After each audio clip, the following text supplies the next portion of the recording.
like this. Yeah. Okay. We're going to start with talking about what is translanguaging. I'll do a brief introduction, and we'll then start to talk about what could this idea mean for English language education in Asia. Yeah. And that's kind of the idea why we've brought these three wonderful speakers with us today. So I'll just do a brief introduction and give you a couple of quotes of how people have defined translanguaging in the past. A kind of very concrete definition that you can find in some part of the literature talks about, as you find here, the planned and systematic use of two languages for teaching and learning inside the same lesson. Yeah, and this is kind of, I guess, where this concept really comes from, the idea that instead of having only one language in the language classroom, we have two. Yeah.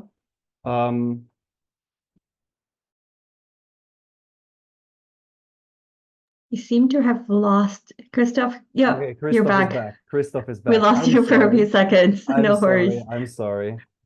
Zoom is playing up these days. Apologies. Okay. We're still recording. Yes, we are. Brilliant. Okay. What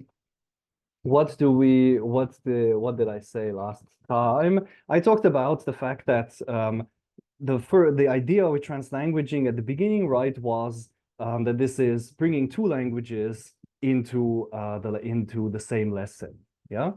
You can then find much more, let's say, elaborate definitions in the literature and much more socially aware definitions. So this first one that we saw here might be kind of very practical, and it might be sort of very localized. But recently, looking at Otego et al. Here, you see a much broader sort of way of looking at translanguaging, what its meaning is, talking about using the full linguistic repertoire and really without thinking about boundaries of languages. So without thinking about this is English, this is Chinese, this is Thai, right?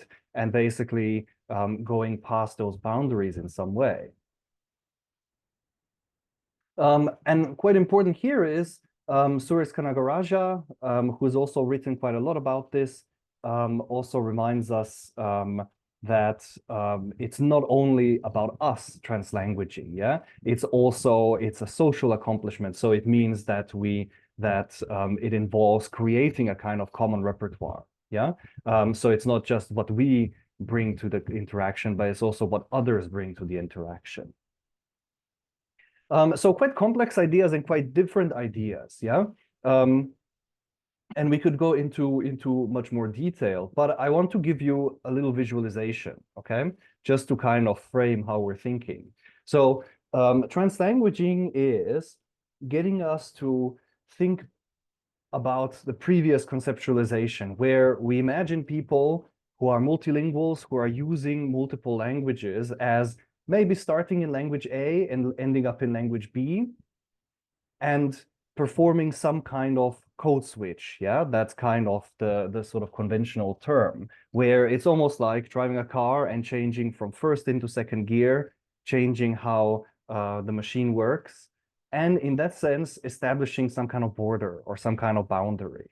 Yeah, and that's kind of how we tended to imagine this kind of way of using language in the past. Yeah, first I'm using English, then I'm using Thai. Yeah, and through that, I've established some kind of boundary, some kind of border, which sort of separates these two types of communication. Translanguaging, how would you visualize it? I would probably visualize in some way like this, yeah, as going left and going right across a border which is kind of becoming very faded, as we saw from that quote before, becoming quite unimportant, yeah.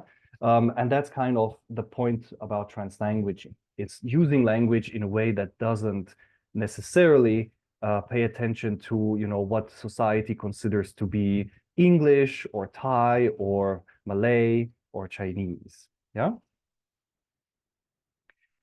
There's also a little bit of discussion here, what does this mean in terms of the way that we think of competence? Yeah, so the language that we imagine having in our mind. So the old concept would tend to think that, or the old way of thinking would tend to be that we will have two separate languages stored separately in our mind. Yeah, so language A would be in a different place from language B. So we would see these languages as being separate sets of communicative resources, and we would tend to talk about the interaction between them as negative. Yeah, that would tend to be kind of the view of competence that also goes with the idea of code switching. Yeah, at least historically. And I think a very good nickname for this way of thinking is the two solitudes model. Yeah, I'm bilingual, I can speak two languages, but I almost have two minds for those two languages. Yeah, and any contact between them tends to be seen as kind of problematic. What translanguaging would tend to say, maybe, yeah, is okay, it's true that we think of speaking different languages, but in fact, our repertoire, yeah, all the knowledge that we have of what we can use to make meaning with those languages is not separate. It's all integrated, it's all interconnected, yeah, and we're able to call on things that we socially think of as coming from different languages quite fluently in as we speak, yeah. And this is a view where the interaction between these two, yeah, between what we think of as language A and what we think of as language B would be seen as positive, yeah. So if our English, let's say we're speaking English and there is some element of Thai communicated also at the same time, that would be seen as a positive rather than as a negative. So this would be a kind of reframing. Just want to introduce this in a practical sense. What can this mean? Okay. So here on the left, right, in classroom practice, you can see an example from a primary level science class in an English medium school in Thailand. So here the teacher is talking about natural habitats. Yeah. And is talking about what is a cave, yeah, and then basically is using all kinds of resources, is using body language, yeah, and is ultimately then elicits a response in Thai that you can see here, which is tam, which means cave, yeah. So, and the teacher then says tam, yes, so also a habitat, and then continues to explain, yeah. So this is very minimal, yeah. Very minimal, just one word, yeah, but it's sort of the kind of thing that we're talking about when we're considering educational contexts, yeah. What we also need to think about is probably translanguaging for most educational settings is something that is already there, yeah. I think probably what we'll learn from our speakers today, yeah, is translanguaging is a new name for something that's been around for a very long time, yeah, from something that's been around since the beginning of time, probably, yeah, since the beginnings of language. And we have to really think the traditional tasks that we do in English language classrooms, like, for example, making a poster like here on the right, yeah. Okay, on this poster, you might see only English, yeah, but the process of making this poster did not involve just English. If it was a group task, it means that there are, let's say, 4 students sitting together somewhere discussing what are they going to put on here and coming up with this poster by using a very, very wide range of resources, much wider than what we would tend to think of traditionally as just English. Yeah. So this is kind of where we're going with translanguaging. Now, why does this matter? Yeah, why is this so important? Well, from the beginning, the focus of translanguaging has been on validating repertoires. So it's been talking about the fact that the way that we've done teaching, the way that we've done learning in the past has tended to perhaps be discriminatory, has tended to be problematic to particularly some learners. So there's a very strong focus here on social justice, looking at especially the work of Garcia and others in the US context. Translanguaging is seen as a pedagogy which is intended to allow people who are bilingual, multilinguals, to learn equitably, to have the same kinds of opportunities. And fundamentally here, the argument is translanguaging means if you are a bilingual, a multilingual, that you can use the same kind of repertoire, the same kind of practice to learn in the classroom as you do outside the classroom. Yeah. So the idea of translanguaging is something that in English language teaching we've been looking for a very long time, which is authenticity. Yeah, is something that we've searched for quite a long time, is trying to establish a kind of authenticity. And the important thing here is it's calling us to move away from practices which are based on the idea of monolingualism, the idea that we must learn only through one language at one time. Yeah.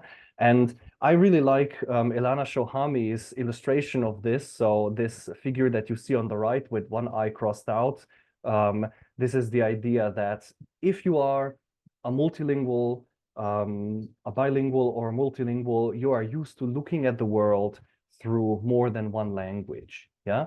And when you are forced to look at the world in education through only one language, it's like closing one of your eyes. It's like partially blinding you. Yeah. Which I think is a very powerful metaphor. Yeah. Now, from an Asian perspective, yeah, which is kind of what we are trying to take in this symposium, there are some challenges here. Yeah. Definitely looking at English language education in the biggest possible scope. So everything to do with English in Asia, we can definitely say that translanguaging must be relevant, yeah? Because the vast majority, 99.9% of people in Asia who speak English are bilingual or multilingual in some way, yeah?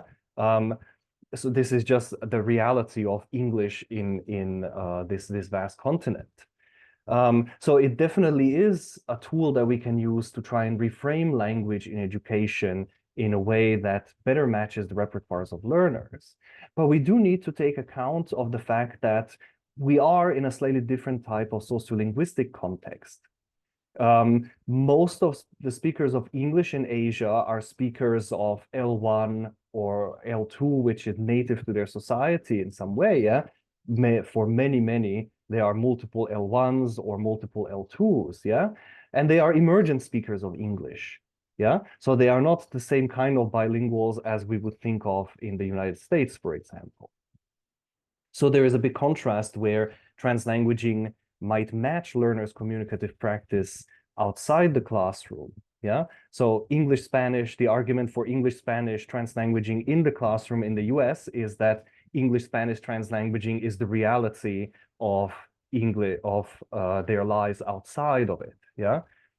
Is English Thai translanguaging the reality of Thai learners of English or Thai speakers of English? That's something that we've got to think about. Yeah. So, and here it's really a question of partly, and hopefully this is what we can debate a little bit today. What is our aim with translanguaging?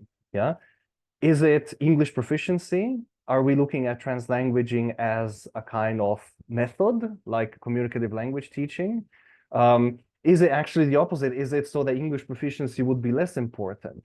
For example, in English medium programs, are we fighting for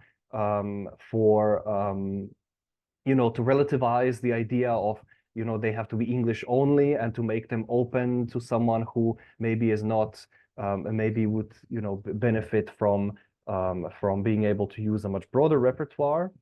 Or are we really promoting a different type of proficiency? Yeah.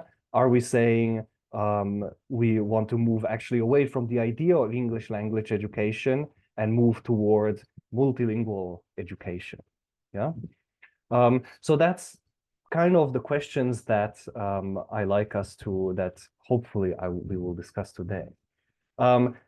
I just want to talk a little bit about the lineup. I'll introduce each of the speakers in a second, but the idea of today was to bring together a couple of people who have done and who have written about translanguaging in different places across Asia. Now, obviously, Asia is a big place, so we haven't been able to cover everyone. Maybe there is a version 2.0 of this symposium that we can have later with speakers also from other contexts. But we're very happy to have Professor Angel Lin, who is from the Education University in Hong Kong. We've got Shakina Rajendram, who is from the University of Toronto, but has done research on Malaysia. We've got Dr. Prem Phyak, who is from Teachers College, Columbia University, and has done research in Nepal. And we've got myself, who, complex story, I'm from Slovenia, but I'm working in Thailand at Prince of Songkla University, and I've also worked on some research in the Thai context. Now, we've just before we had a little powwow. Angel has just run in from a meeting, so we said that we will let her relax a little bit, and we will ask Shakina to be our first speaker. So I'm going to stop sharing, and I'm going to ask Shakina to share her slides, please. Yes, thank you very much. Can I please read out an introduction? Sorry. Before I ask you to start, because it is important to say where Shakina comes from. Yeah. So sure, go ahead. Shakina is, aside from being my really good friend, yeah, we've been in touch mostly online for quite a long time now, but we are hoping to see each other this summer, yeah. And Shakina is assistant professor in the teaching stream at the Ontario Institute for Studies in Education at the University of Toronto, which, if you don't know, is one of the most, I think, interesting, prestigious educational research centers in North America, yeah, and it's a really fantastic place to be. Shakina got her PhD in language and literacies education from there. She also has degrees from the UK from before that. She does education research on teacher education with the focus on preparing teachers to support multilingual learners across education levels through translanguaging and multiliteracy pedagogies. And her sort of most unique thing at the moment is that she has done this wonderful research on translanguaging in Malaysia, which she's going to share with us today. And that is where I would leave it off. Thank you, Shakina, please. Thank you very much, Kristof, for that kind introduction. I just want to confirm that you can see my screen. Could you give me a thumbs up, Kristof, if everything's working and it's in full screen? Okay, that's great. Thank you once again for the invitation to speak here today. You've already introduced me, so I don't have to say too much more about myself, except that I currently do translanguaging research mostly in the Canadian pre-service teacher education context, but I am so excited to be sharing with you a small part of my PhD research project from several years ago, titled Translanguaging as an Agentive, Collaborative, and Socioculturally Responsive Pedagogy for Multilingual Learners, which was actually conducted in Malaysia, where I'm from. For those of you who may not know where Malaysia is, it's a country of about hold on a second, something's blocking my screen, about 33.9 million people. It's located just below Thailand and just above Singapore. Malaysia is multicultural, but there are three main ethnic groups in West Malaysia where my research was situated: the Malays, the Malaysian-born Chinese, and the Malaysian-born Indians. And like Thailand and the Philippines and many of the countries that you're currently zooming in from, Malaysia is also multilingual. There are more than 137 living languages, and all Malaysians speak Malay, which is our official language. We also speak English, which is taught in schools from kindergarten. In addition to English and Malay, most Malaysians also speak one or more other languages or dialects associated with their ethnic background. For example, Malaysian Chinese speak Mandarin, Hokkien, Teochew, Cantonese, and other Chinese dialects. Malaysian Indians speak Indian languages such as Tamil, Hindi, and Bengali, and so on. And Malaysian Malays speak a regional Malay dialect depending on which part of Malaysia they live in. Malaysians use many of those languages interchangeably without really, regard to the boundaries between languages. And we often blend together features of the various Malaysian languages in our speech. This is a picture of a sign at a famous local Malaysian restaurant. And it says, "Wait, Macha, you want to makan here or tapao?" Which means, those of you who are Malaysians here, even if you don't speak all of those languages, you probably already know what it means. It means, "Hey, buddy," or "Hey, friend, do you want to eat here or do you want to do takeout?" Although there are 4 or even 5 languages in this one sentence, any Malaysian who sees this would understand it immediately because that's just the way that we naturally talk. So as you can see, translanguaging has always been a natural part, as Kristof was mentioning earlier, of our daily lives and interactions. It's nothing new. Our Malaysian environment is also multilingual, and we see many languages present in street signs, and public transportation signs, and shops, restaurants, newspapers, and so on.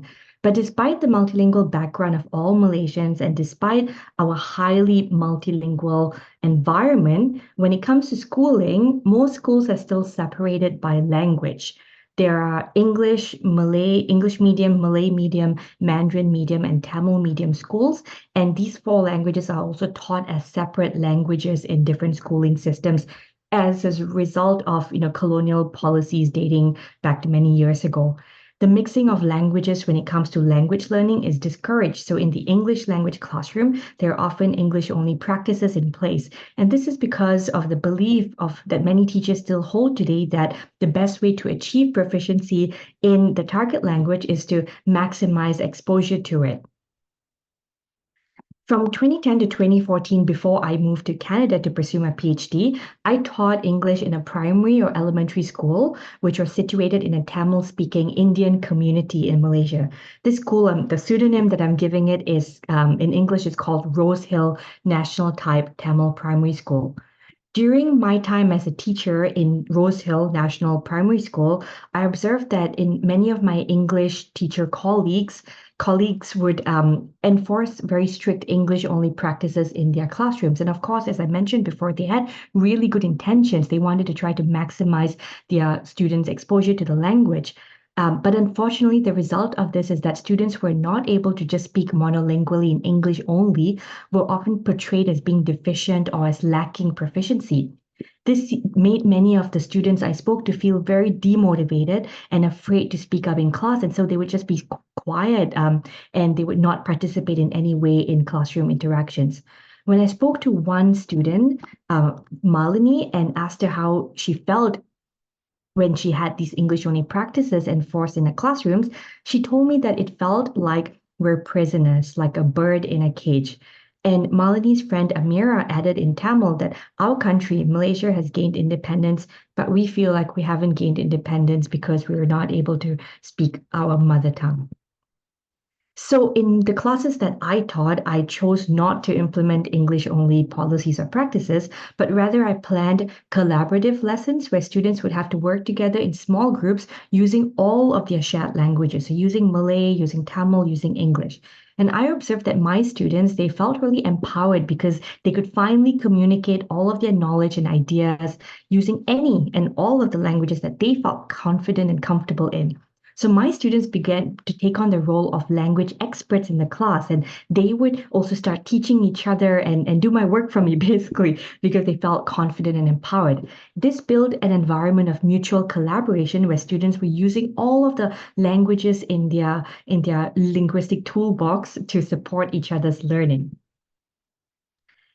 And the theory of translanguaging, which I only learned about many years later during my PhD, helped me put a name to what I saw happening naturally in my classrooms.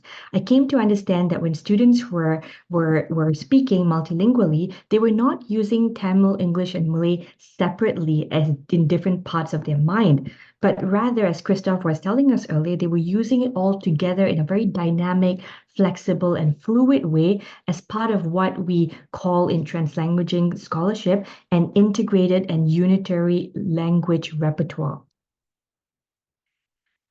The concept of translanguaging as co-learning also resonated very closely with my teaching experiences.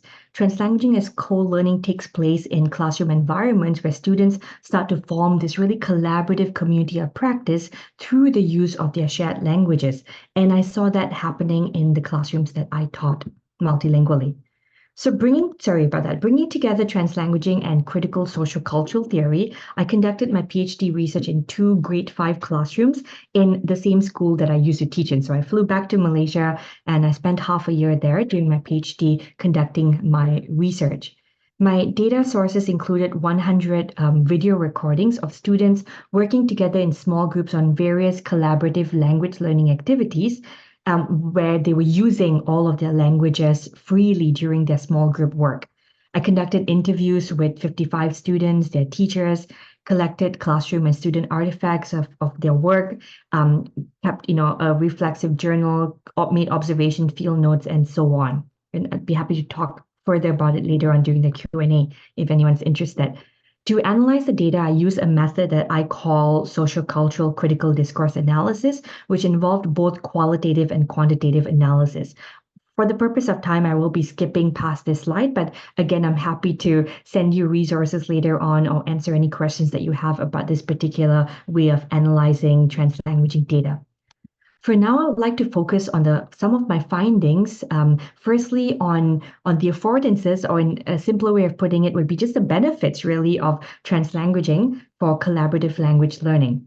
What I found is that despite the classroom policy that the teachers were enforcing, students naturally used all of their languages when they were working together with their peers. So the use of translanguaging was student-led. It wasn't encouraged by the teacher, but students still did it anyway. And they did it in many intentional and strategic ways that created various affordances or benefits for their learning. The first type of affordance accomplished through translanguaging was cognitive and conceptual. So these benefits supported students' understanding of the complex concepts and content related to the task. It helped them to exchange information and ideas, and it helped them to apply more higher order critical thinking and problem solving skills, all happening only when they were able to use their different languages during their interactions. These are just a few examples of what my discourse analysis showed in terms of what was accomplished when students were able to use translanguaging or use all of their languages together. I'll just leave you 3 seconds to look briefly over this slide. And I'm only going to give you one illustrative example from each one of these slides for the purpose of time. So one example that I'd like to provide or go a little bit deeper into is this. Students were able to exercise higher order thinking skills such as analyzing an issue from multiple perspectives when they used other languages such as Malay and Tamil in combination with English. For example, Kirtana, who was reading a story about this farmer who was facing judgment by a judge, was able to take on the perspectives of all of the different characters in the story in order to analyze what the judge should do or what the best outcome of that judgment should be. The second category of affordances or benefits of translanguaging were what I call planning and organizational. These affordances help students to demonstrate their autonomy or independence in planning and organizing roles, responsibilities, and tasks within their group and coordinating their collaboration more effectively. And again, I'll give you a few seconds to just briefly look over some of these specific planning and organizational benefits of translanguaging.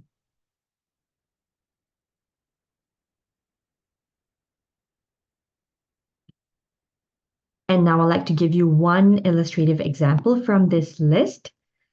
So when students were able to pool together all of their linguistic resources, I saw that the collaboration became more became less hierarchical and less about power and more about sharing the work equally. So one example of this is when students were trying to figure out who would present their work to the class at the end of the lesson. And a student, Tanisha, suggested to her group members that, instead of just one person trying to go and speak in English, why don't we all read? We can all read one sentence each. And it was interesting because in some of the groups, students did end up like emulating or reproducing the English only policy of their teacher. And in these groups that only practiced English only during their group discussions, there would only be one student who would take on the role of the English expert, and everyone else would stay silent. But in the groups where translanguaging was used more widely, there was really a sense of more a more collaboration, and that everyone was an expert in some way in the activity. The third category I call affective and social affordances. So these relate to things like building rapport, engaging in social interactions, providing social emotional support and assistance to each other. And here were some specific affective and social benefits accomplished through the use of translanguaging. I'll give you a few seconds to browse quickly through these.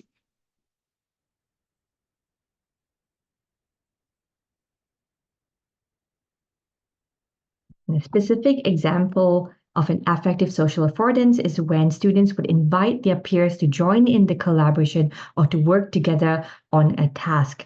For example, when Surain brings his chair closer to his peer and says, the two of us, let's share this book and we can work on it together. And this was accomplished through the use of the green is Tamil and then English. So students only did this when they were able to use all of their languages. They never did this only in English.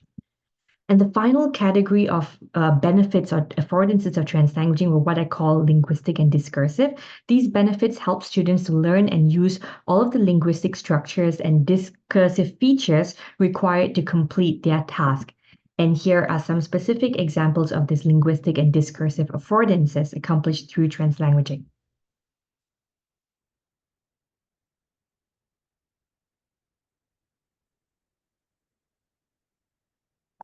One specific example I'll go slightly deeper into is this, where students use translanguaging to provide information or examples that would help their peers understand new vocabulary. For example, when Keisha asked her peer Monisha what a bracelet meant, she didn't understand what the word bracelet was.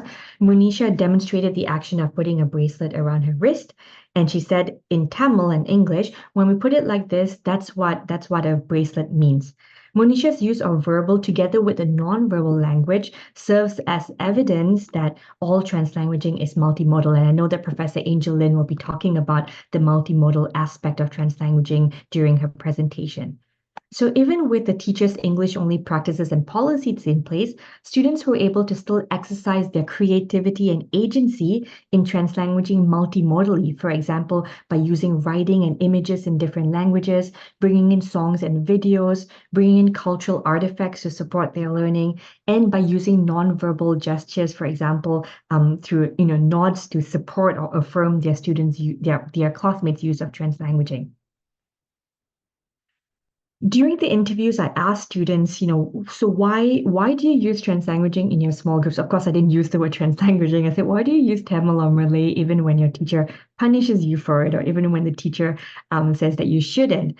And they provided 4 reasons which supported the findings of my discourse analysis. Firstly, students said that we're doing it to support each other's learning. So Sylvia said, if one sentence my friend doesn't understand, if I tell her in English, she cannot understand the word. If we can explain in Tamil, then she'll understand and she'll improve her English language. And Danusha said in a combination of Tamil and English, if I ask my friend what an English word is, they'll explain it in Tamil so that I understand the meaning of the word. They taught me what I didn't know, and now I understand it better. Secondly, students said that, building rapport relationships with each other and resolving conflict was another reason why they would use translanguaging. Ravi said that we can work together in a more united way when we use all of our languages without a single fight. We work together. That's why I like it. And his classmate talked about how using jokes would help them resolve any feelings of anger or frustration that they felt when they were working together. Thirdly, they talked about the importance of using specifically Tamil, which was their mother language or mother tongue, to assert their cultural identity. So Sylvia said that Tamil is important because it's my mother tongue. Mother tongue means my grandmother, my mother, my father, my grandfather all speak in Tamil. And Nina said that's how we bring our culture. That's the only way we won't forget our culture. That's why Tamil is important.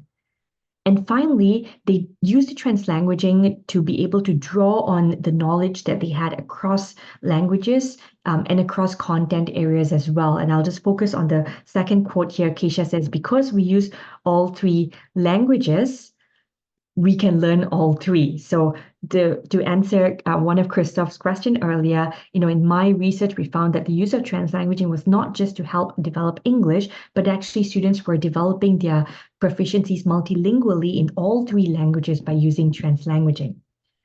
And just to confirm, sorry, my screen share is a little bit stuck. Okay, there we go. This is the right slide I wanted to be showing you. In the analysis, it was interesting because I saw that, students didn't really pay attention to the boundaries between languages. They were so creative in taking features of English, taking features of Tamil, taking features of Malay, taking features of what we call Manglish in Malaysia to create their own new words and new utterances. So they were really creating their own variety of language through their use of translanguaging. And I love this quote by one of my students, Lingam, which really summarizes my PhD research. She says, as far as I'm concerned, Tamil helps English, English helps Tamil, English and Malay help Tamil, and Tamil helps English and Malay. This is just a perfect way of summarizing the benefits of translanguaging. So I'll just end very quickly with just three implications of this research. One is that translanguaging is a socio-culturally and responsive pedagogy to use, but the way that students use translanguaging are going to differ across contexts and are going to be reflective of their social and cultural identities. So translanguaging should not be a top-down approach that one person, in North America can impose on local context in Asia. Rather, it has to come from the ground up through students' natural use of language in their daily lives. Secondly, translanguaging is both a resource for learning as well as a process of learning in itself. So one contribution that my study made is that instead of using translanguaging just to focus on the product of developing English, we want to look at the process itself of how the process of using these languages itself can be so beneficial because they develop various aspects of a student's cognitive and emotional and linguistic development. And my final implication is that translanguaging is collaborative because it allows students to build this community of practice. It's agentive because it gives students empowerment to act as agents who are in charge of their linguistic repertoire. And so bringing all of these affordances together, translanguaging can be a really powerful pedagogy in English-only contexts. I'll end with this final quote. You will remember from the beginning of my presentation that when I spoke to Malini and asked her how she felt when she was not allowed to use her languages in the classroom, she said that it felt like we're prisoners. We don't have freedom. It's like a bird in a cage. Once I talked to Malini after the end of the study, I saw a really powerful example of that agency demonstrated to translanguaging. A few days before this interview, our school had celebrated our Independence Day in Malaysia. And as part of the celebration, the birds in this photo were released from the cage to signify the release of Malaysia from its British colonizers. During the interview, when I asked Malini how she felt when she was able to use all of her languages in the class, she answered by comparing herself to the birds that had been released from the cage. She said, when we open the bird's locker or cage through the use of our languages, the bird, meaning Malini herself, will fly like freedom.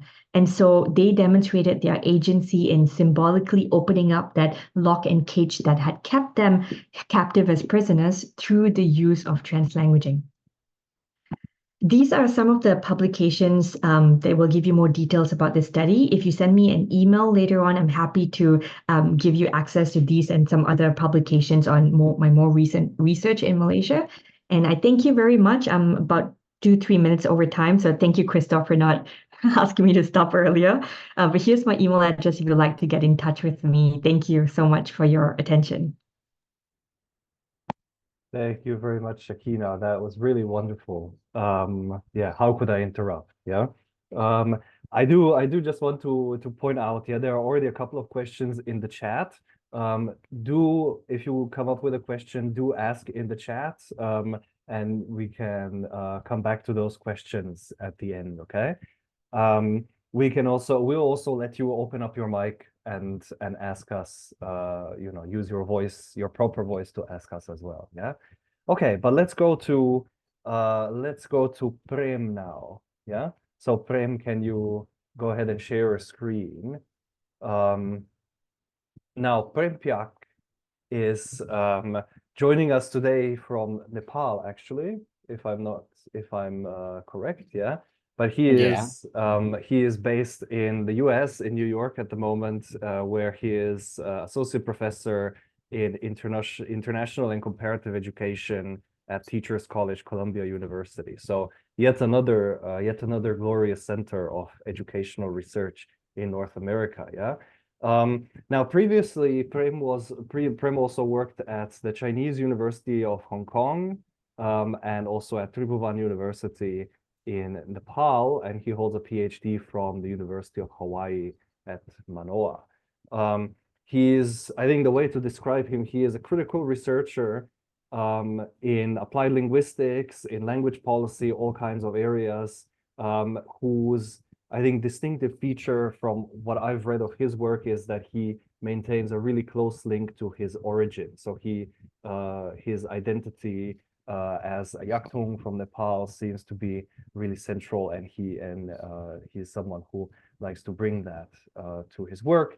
His work, as I said, is kind of at the intersection of language, society, and education.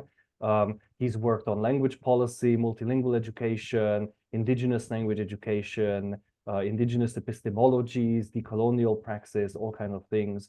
Really long list of publications, but also a couple of interesting books on engaged language policy and practices and multilingual education in South Asia, which are really, really worth checking out. Okay, I'm gonna let Prem go ahead and speak. So let's all listen to Prem Phyak.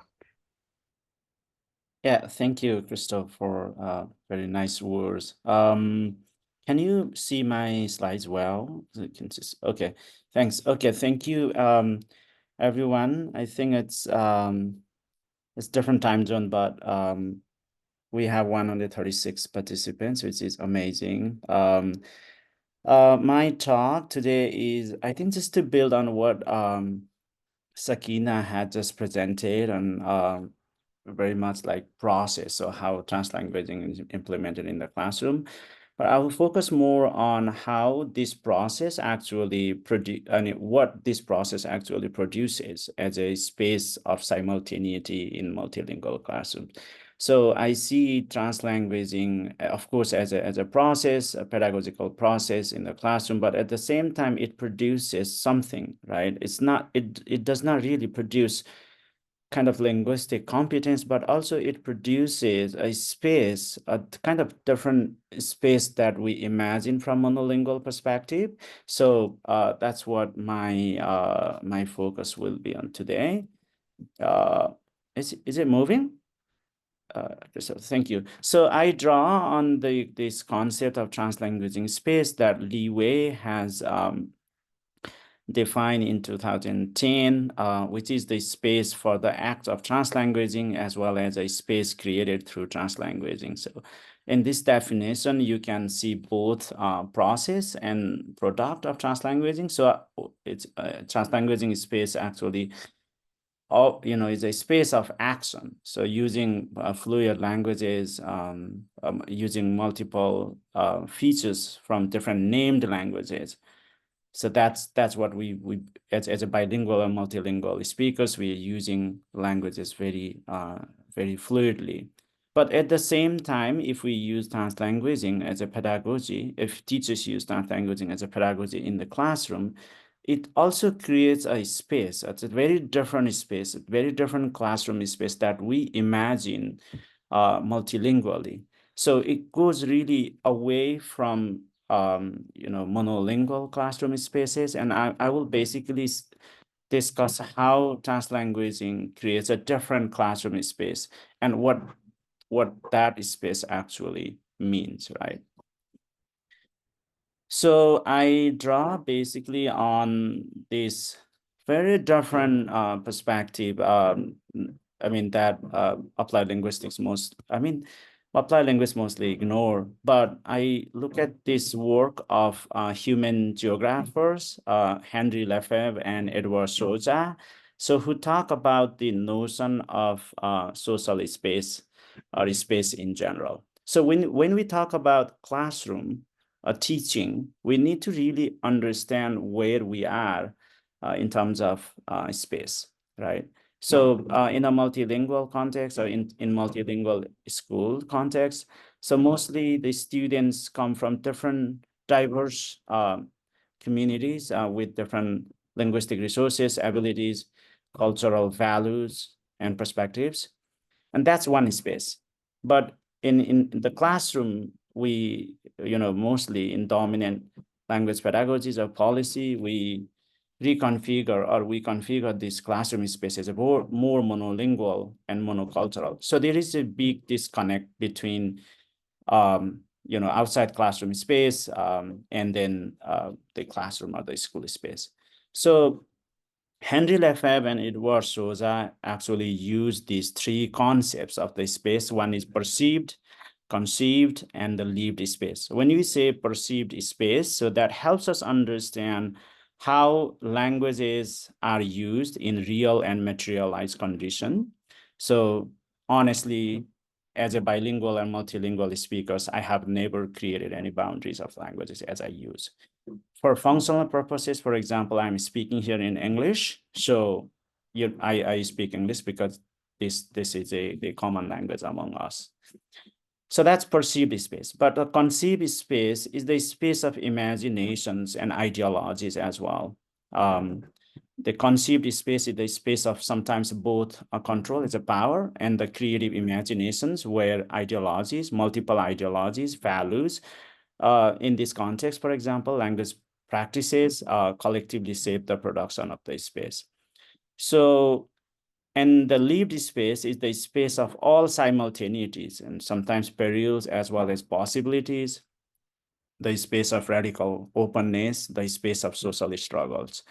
And this is the space of counter spaces, resistance, and the marginalized.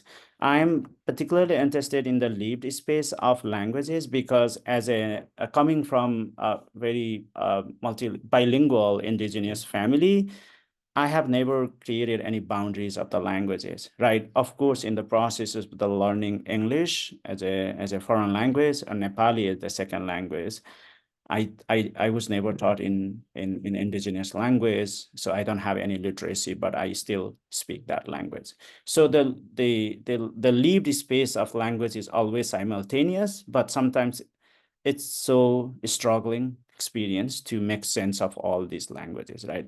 So I basically focus on how the teachers and then students coming from different linguistic background, mostly indigenous and ethnic minorities, would make sense of all these spaces. So where they come from and what are their stances, how do they think about the use of their languages, fluid language practices, and how do they really make sense of their identities as multilingual speakers coming from different language background. So the context, very quickly, so I draw on the data from Nepal's context. So as you know, Nepal is very multilingual. More than 130 plus named languages are spoken by independent linguists, so, and there are 124 caste and ethnic groups. But as you see the language policy in Nepal's mainstream education, so Nepali is mostly the dominant medium of instruction, and it's an official language of the country. And English enjoy a very symbolic value in education from pre-primary to higher education.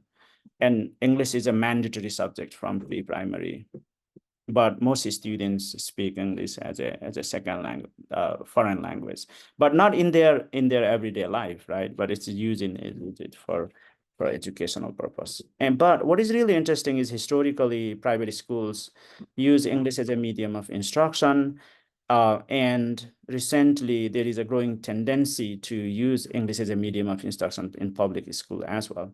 So the data that I'm discussing today are drawn from 2 rural village schools, and I just drawn the data from 2 teachers' classes. Chandra, who is teaching English, and Rajan is actually teaching social studies in English medium school. So I have both English as a subject and English as a medium of instruction, and most data are from observation and interviews. So let's see the Chandra's data. I know these data are in different languages, in 3 languages mostly. You see that, but I haven't really translated all data just to make sense of how translanguaging really works in natural classroom context. So here in this data, Chandra, who has been teaching in this school for more than 2 decades, is very good teacher. He's very respected by his students. Here, this is the second grade class, grade 2 class, and he's teaching English here. So you can see the photos, the images are from the textbook.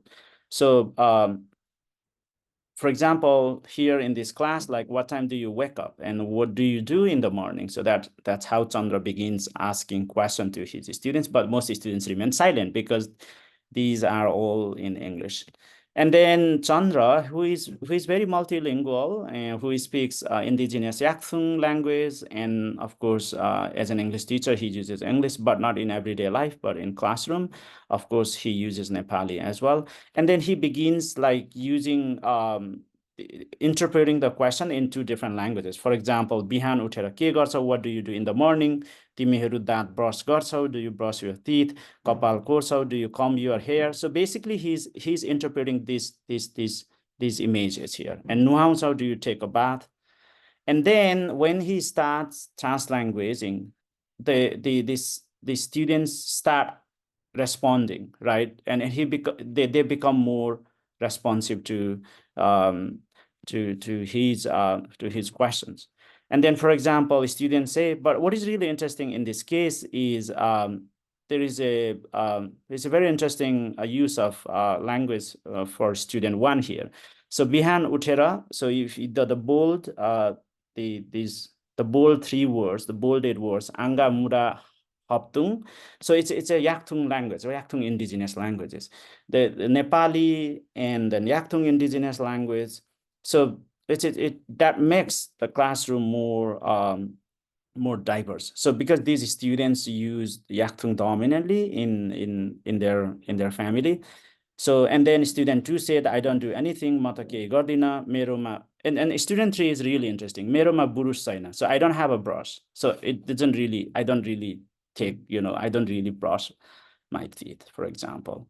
And teeth vaneko heboba. So student 4 says, like, teeth is not just that, which is in Nepali, but heboba is Yakthung. So he keeps bringing this the Yakthung words in making sense of what is given in the textbook.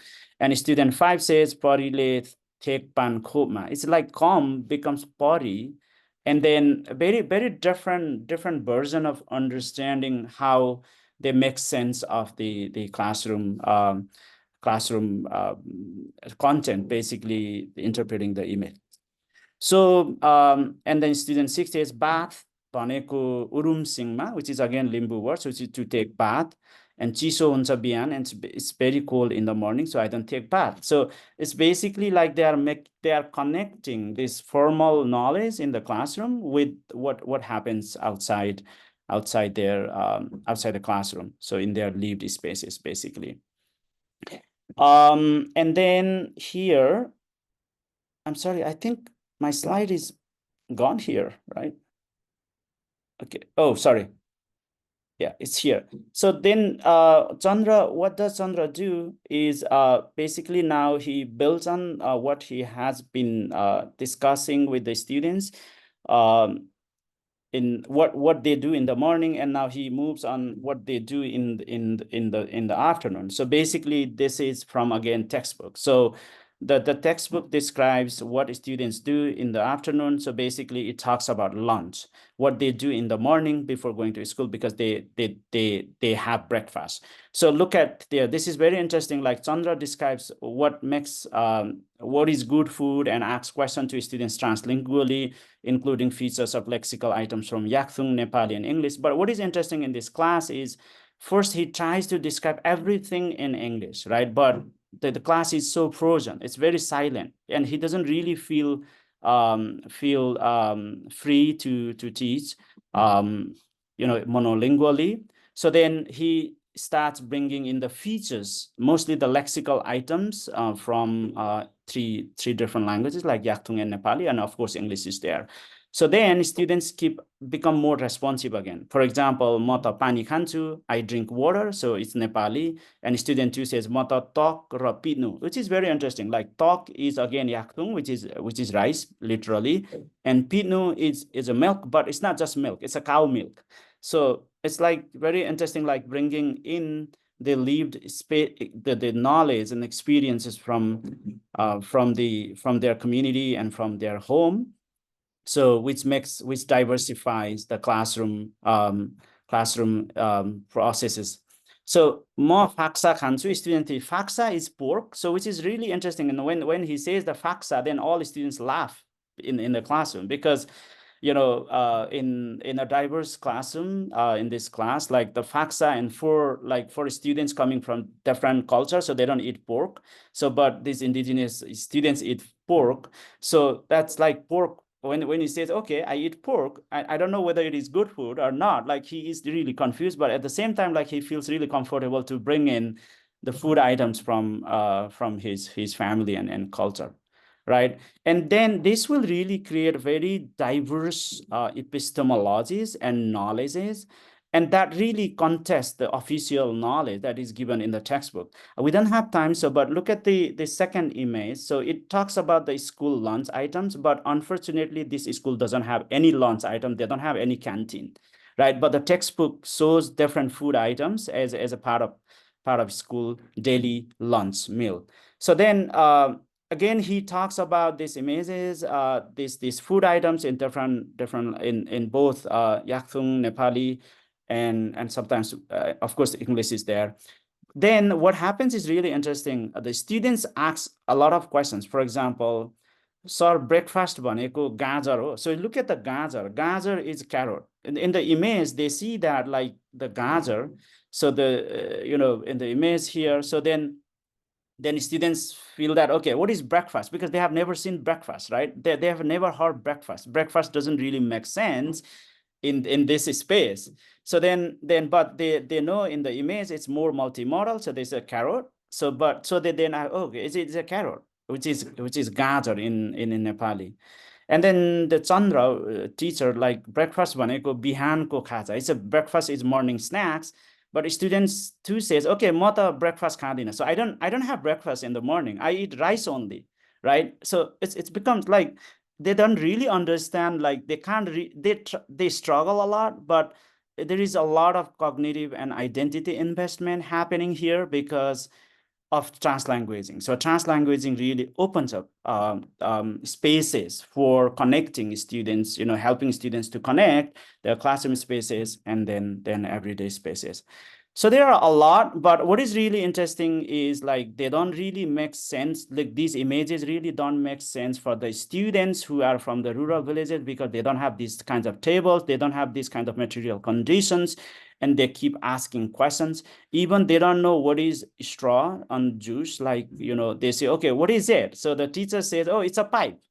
Like, but it's not a pipe, right? It's a straw. Teacher doesn't know what is it, but they try to make sense of it.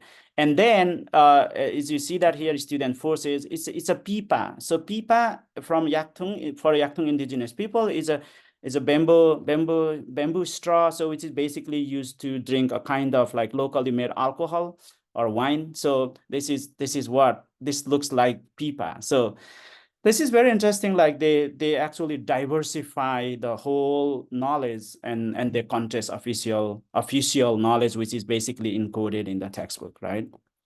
So now I move on to EMI class. I think, Kristof, I will conclude in.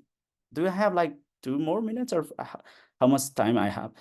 You can take 2 more minutes, sure. Okay, so now this is another good example of how translanguaging actually breaks silences in the EMI classroom, basically using more multimodal and thought spaces.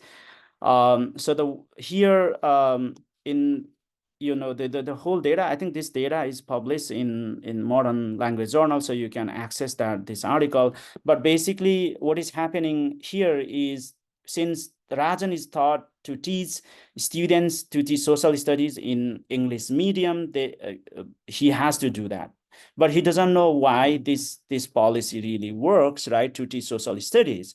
So he was given, students are given English medium textbooks, but the students coming from different linguistic backgrounds, they have just started learning English as a second or foreign language. So they don't have any academic, they don't have really strong academic knowledge to understand the contents in social studies. So here what happened is, like, again, Rajan starts talking about the photos, like, what do you see there?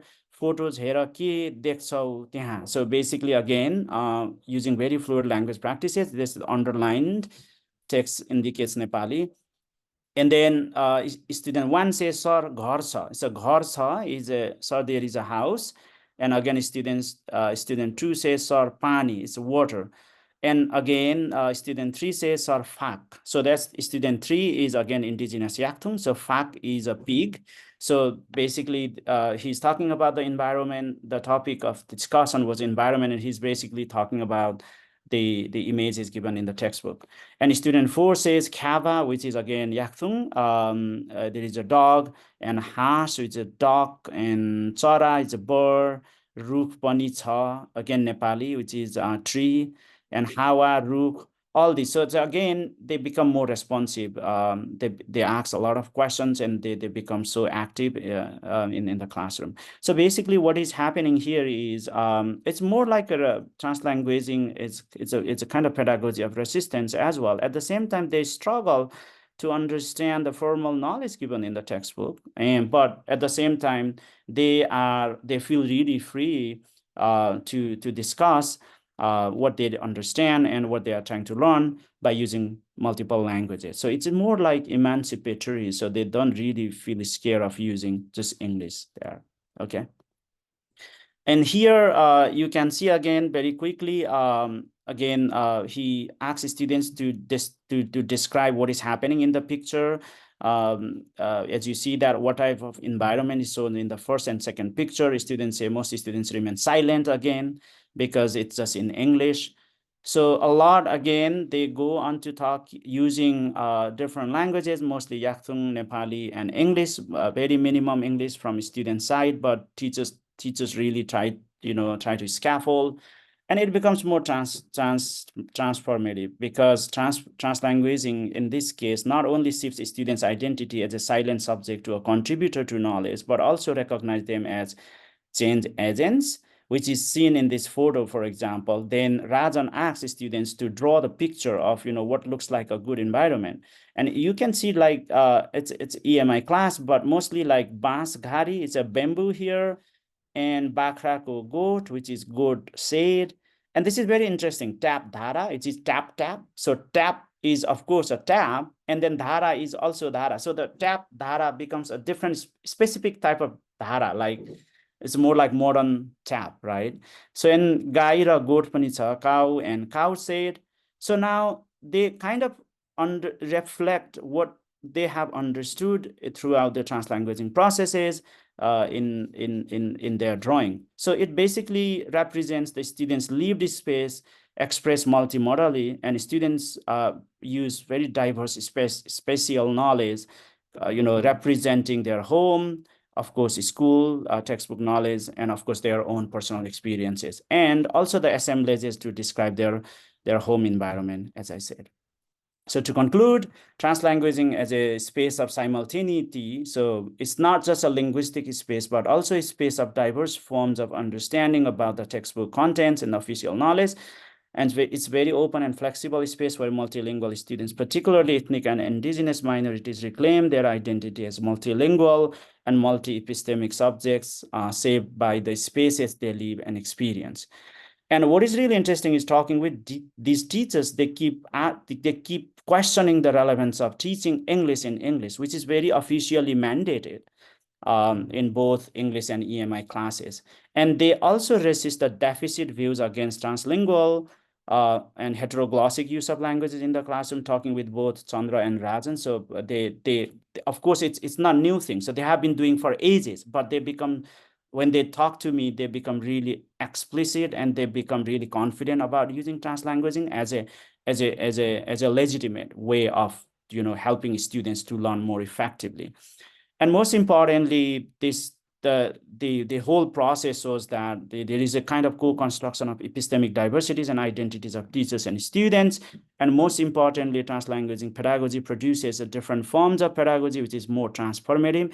And there are basically three things in my example data. So one is helping students to break silence.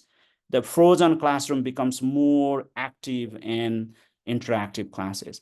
And also it helps students to bring in their understanding about the topic and more fluidly. So, and most importantly, they see themselves as someone who understands and who has knowledge about the topic. So they become more invested in terms of their linguistic, cultural, and of course, ethnic identity in the whole process of the learning. So that's why, like, we need to really see, of course, translanguaging as a more transformative pedagogy, which breaks the monolingual ideologies that actually shapes our ways of teaching in Asia and all over the world in multilingual contexts.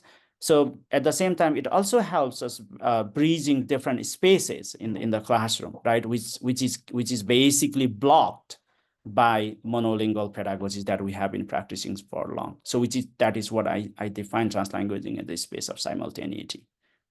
Thank you. I'm sorry for taking a longer time, Kristof. Yeah. Wonderful. Thank you very much, Prem. Fantastic. Yeah. We're down to our last but not least presenter, yeah, which is Angel Lin. Angel, you can go ahead and share your slides. And let me do a brief introduction. Angel is she currently has two roles, which is she is chair professor of language literacy and social semiotics in education at the Education University of Hong Kong. And she is also a Canada Research Chair in plurilingual and intercultural education at Simon Fraser University in Canada. She has a really, how can I say, a really long track record of really excellent work. Yeah, this is the best way to describe Angel. She is in English language education, particularly in the Asian context, a real leading scholar, and we're very honored to have her with us along with everyone else, of course. She's done a lot of impactful research in schools in Hong Kong and also elsewhere in Asia, yeah. Focusing on second language education in general, on discourse analysis, writing about translanguaging, transsemiotizing, writing about content and language integrated learning, which I think is really, really important for our discussion, just like English medium instruction that Prem was talking about. And many other things. She also runs a really interesting YouTube channel you should all check out, which hosts debates about translanguaging and transsemiotizing. Okay, so here are the slides. Angel, take it away. Thank you so much, Kristof, for your kind introduction. And thank you for my panelists, Shakina and Prem, for the very interesting presentations. I can see that there are different questions about code switching, code mixing, and translanguaging, and also translanguaging, translingual practices. For the time being, let's put away all these labels. You can understand it as code mixing and code switching, or translanguaging and translingual practices. They look like similar phenomena, look like similar social interactions to you, but sociolinguists have used the code view, and translanguaging scholars try to say that we don't have hard boundaries among language A, language B. The boundaries are porous. So just bear in mind these labels, okay? So don't let these labels become barriers to your understanding. We are looking at similar phenomena that teachers and students, they are using all of their communicative resources, whether you call it language A or language B, Malay or Chinese, or so let's forget about these terminologies first. And then I also understand that in a lot of Southeast Asian contexts, EMI, English medium instruction, has becoming a cage, which is very monolingual in its prescription, teaching English through English or teaching knowledge content through English. So what I'm trying to share with you today is I have been struggling with these issues for 40 years, okay, starting from 1984. Okay. So because in our context, a lot of students in Hong Kong, they speak Cantonese, but we were in a British colonial setting, and then we have to do EMI, English medium instruction. But even after Hong Kong's Hong Kong has been handed over to China, we are no longer a formal British colony. Due to the global domination of English, EMI still is very dominant. So universities are teaching EMI, English medium instruction. So I think this context we do share with a lot of Asian teachers and scholars. We're struggling. This cage, this EMI cage, we know that our students want to access university education, EMI education, and yet we want to value all of their communicative resources, meaning-making resources. You can call it language 1, language 2, English, Chinese, Malay, whatever languages, Tamil, Nepali, or you can, translanguaging scholars are thinking of all these languages, these boundaries are artificially made in the brain of the student. They don't have separate systems, English system 1, system 2. We have all those resources together in one holistic repertoire. So, but I'm going to talk about what I call the MEC, which I find useful working with teachers in East Asian context, because the teachers always come to tell me, yes, I understand we need to let students use all of their familiar communicative resources. If they are familiar with their mother tongue, they should use their mother tongue. But at the end of the day, we need to help them to pass the examination. The examination is still very much monolingual English. So that's kind of like, I call it like Jingang Quan. It's kind of like a dominant grip, a monolingual cage, the assessment cage. So how I try to find a solution out of this cage is to use this, what I call the MEC, the multimodalities and textualization cycle. That is, we can have both and. That is, we don't need to say either or. We don't need to say either monolingual or translanguaging. We can have both translanguaging spaces and also those artificial monolingual space, but we need to make that space just a temporary space. So I use this, what I call the MEC, multimodalities, contextual and textualization cycle, to say teachers can plan a lesson or a unit of work. It doesn't need to be a lesson. It can be 2 lessons, 3 lessons, but in a coherent unit of work. And usually we plan in different stages, and we keep repeating the cycle so that we don't privilege any single language. So the first stage, now I'm using it for EMI for CLIO, for content-based language instruction, but it can be used for other settings as well, but I'm using content-based EMI context here. So if you are teaching a topic like this, I'm going to give an example in social studies.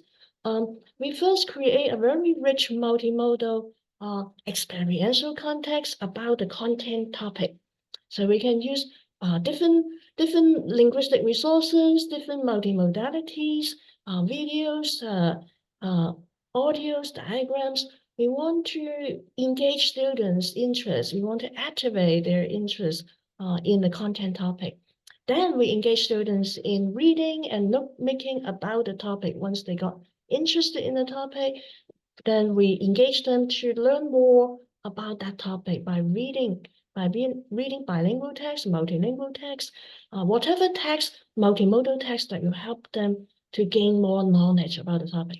And then, as Prem and Shakina have so usefully illustrated, agents is very important. Students are agents in this learning process. They need to feel that they are invested in learning about the topic. They're interested in learning more about the topic. They do inquiry based research on the topic, reading about the topic, and then they really present their understanding, their experience in some form of genre, target genre, some form of target language. We artificially constrain the space.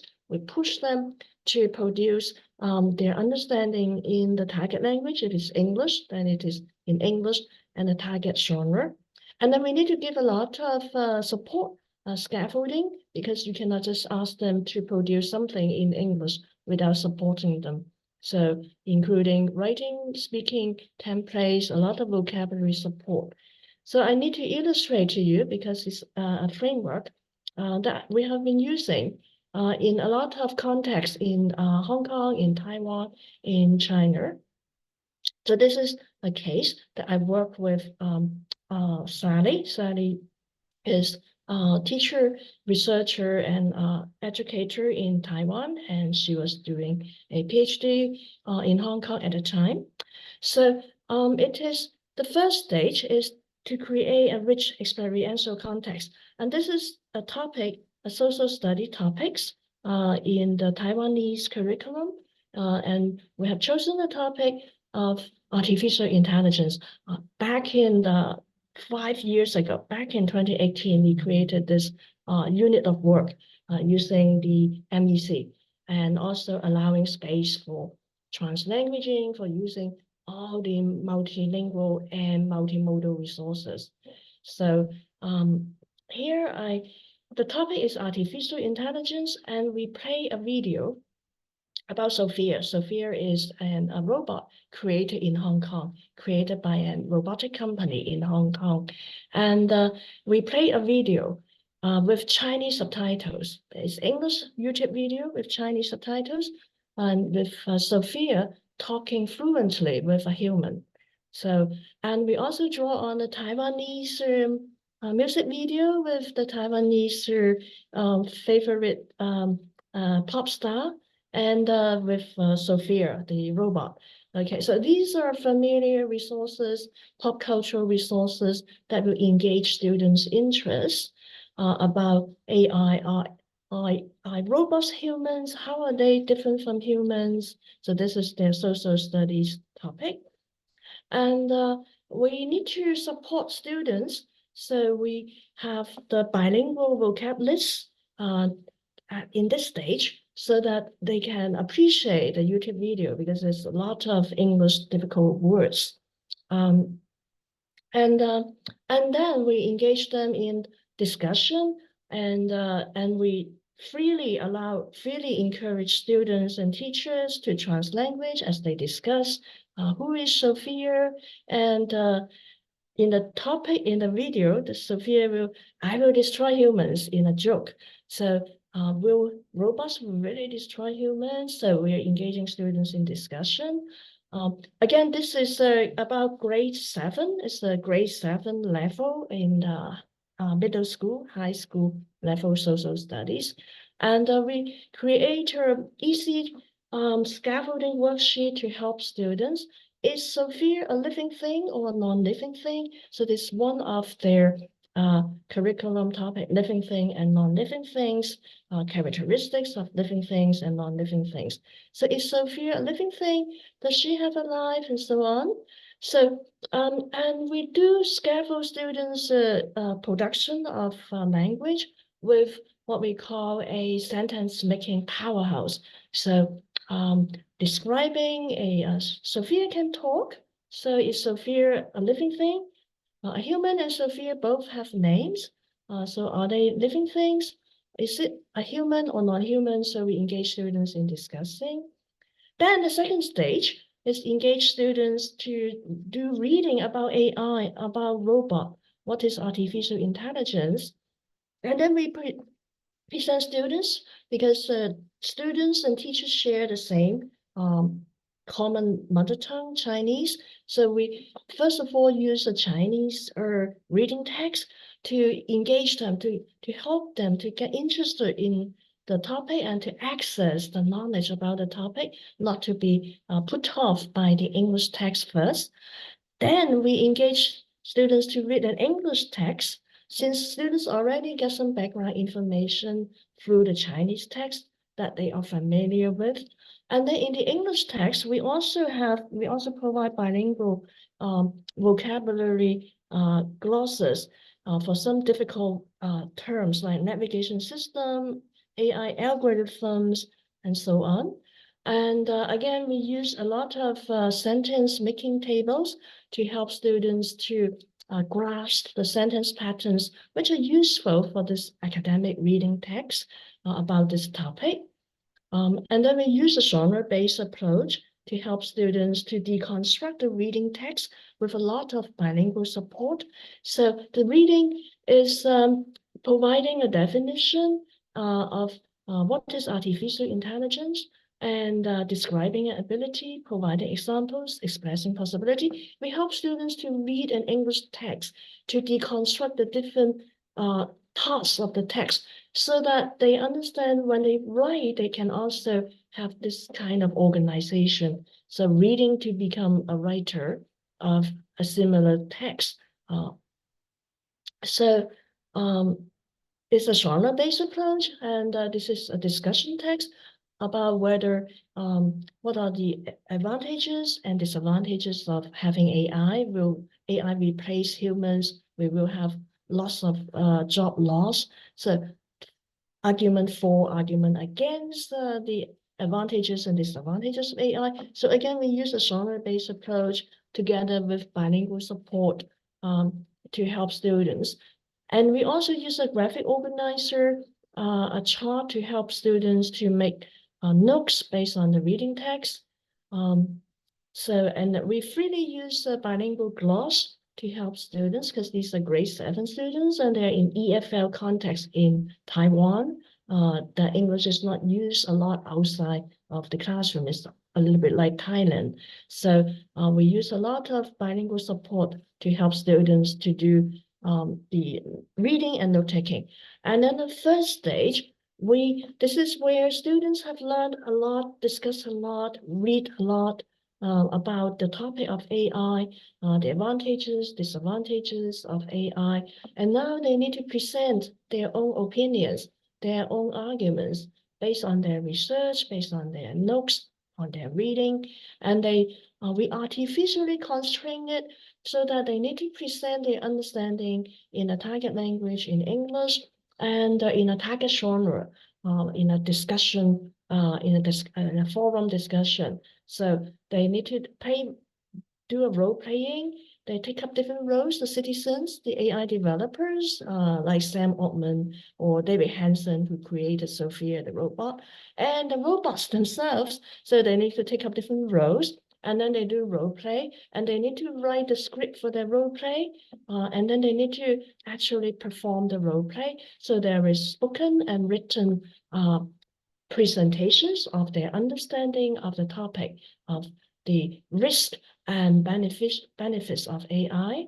So, and we need to do a lot of scaffolding, because in the EFL context in Taiwan and grade 7, so a lot of sentence starters, a lot of bilingual support, a lot of essay writing structural support.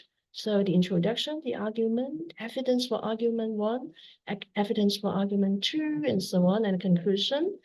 So this is the one example, and another example is from Phoebe. Phoebe is my former PhD student in Hong Kong and teaching in a college. And she is also trying out the MEC. She is engaging students in a design course, a communication course. And then in the first 2 stages, creating the spaces, safe spaces for translanguaging, for transsemiotising using multimodalities, using all of their communicative resources in their repertoire to access knowledge, to create knowledge, to discuss knowledge. And then in the first stage, students will represent, will contextualize their knowledge, their own opinions, their own research into a spoken and a written product in a target language with lots and lots of scaffolding and support. So here's some of students' note making. When students make notes, we create a safe space for students to freely translanguage using English, using Chinese, using Cantonese, together to make their notes, to make their diagrams of their understanding of the knowledge. And then in the end, they represent their experience. I call this stage the contextualization stage that is to turn their experience, their knowledge, their understanding into a text. This text can be spoken text, written text. It can be a multimodal text with diagrams, with drawings. And we artificially constrain the space, constrain the genre so that they are pushed to perform in those target languages, target genres. But we have to say that we keep iterating the MEC so that there is no end point and there is no hierarchy, so that the translanguaging, the mother tongue, the familiar linguistic resources, the multimodalities are not just for scaffolding. They are also, they have their own right to be in the classroom, in the learning space, because they represent the understanding, the identity, everything, the history of students they bring to the classroom. But we also have to be very pragmatic to prepare students for the exam, for expanding their repertoire, to learn the target English language or the target genres. So we do have an artificial stage where we artificially constrain the space to push students to use the target language, English, or the target genre, but with a lot of scaffolding to help them to be able to perform. And we keep iterating the cycle, and we keep sharing with students there's no hierarchy among the languages, and there's no end point in this cycle. And every stage is important and useful in its own right. So I'll stop sharing here, and I hope I leave enough space and time for discussions. Wonderful. Yes, we do have plenty of time still left for discussion, and there's been actually quite a bit of lively discussion going on in the chat, so that's great. Yeah. Well, I did want to. I think Angel, you made an important point there. Yeah, which is there's a lot of writing in applied linguistics, sociolinguistics now, throwing around all these different concepts and. Is it code switching? Is it good? Is it bad? Is it translanguaging? Is it real translanguaging? I think we've got to understand, let's say if we're all here on the intersection of theory and practice. Those are things that matter in theory, but I think it's good that you point out they matter a lot less in practice. Yeah. In practice, whatever we call it, yeah, but doing the best for our students is kind of the key. Yeah. Where we should be happy we had Prem was just away from us for a little bit, but I think he should be back with us by now. Yeah. I like you to like everyone to prepare any questions that you've got. There are a couple of things that have been discussed in the chat, and I think that they are worth pointing out as people are thinking through their question. Yeah. If anyone does want to ask a question, opening their mic, you just, raise your hand, go to reactions and raise your hand somewhere so that we know. But let's, while people are thinking what they want to ask, I think there's a really key question that came up in the chat, which is about the relationship between teacher and student repertoire. Yeah.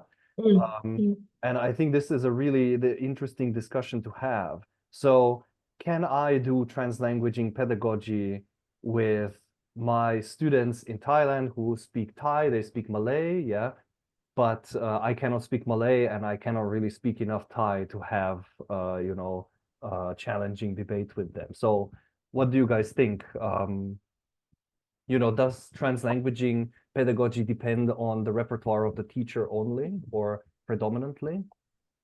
Maybe I quickly say I'm right now also engaging in a project using AI. So I think with AI coming into the picture, it really doesn't require the teacher to know students' languages. And also, the teacher can acknowledge, I don't know all of your languages. It's up to you to tell me, okay, what you have learned from your own. If you have a source in your own language, which can give you the knowledge about the topic, then do the diagramming, do the translanguaging, do the multilingual notes, translanguaging notes. And you can use AI to translate. And if AI cannot translate it, you try your best to do it, and then we all figure out. I feel like it's more than languaging. It's I call it transknowledging. I mean, Catherine Hill in the South Australia University call it transknowledging, and I call it transculturing, because the focus is not just on the language, but on the knowledge carried by the language and by the history of the language, so that students, as Prem said, if they are positioned as epistemic subjects, they are knowledge makers. They can draw on their own language systems, their own languages, cultures, to offer their own expertise. Thank you. Kristof, can I address this question? Absolutely, yes, go ahead. Yeah. I'm sorry, I don't know, we have power outage here, so my computer is blank now, so I'm using my phone. Can you hear me well? We can hear you great. Okay. Go ahead. So I think this is very critical question, and this question remains for long because because I think this question, like whether we should be speaking all students' languages in the classroom, right? Which is like I mean, it's a very pragmatic question, but at the same time, I think that question for me is problematic because I think I would ask counter question, like what happens if we don't really help students like break their silences just because of linguistic reasons, right? So I think with that responsibility and seeing multilingualism as a resource, not just as a problem, right? When we ask questions, okay, a lot of when I talk to teachers, I'm working with teachers now and talk to policymakers, and they would say, okay, so we have so many languages, so we can't do anything with these languages, right? Or the teachers that can't speak all these languages. I think this question is very ideological because it situates, it constructs, and in many ways it reproduces the ideology of multilingual. It's not a risk.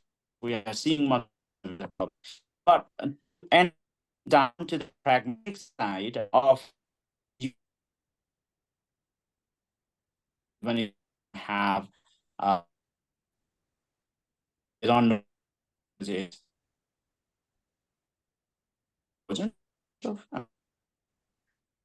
No, you're not. We can hear you. Yeah. Different, I don't know if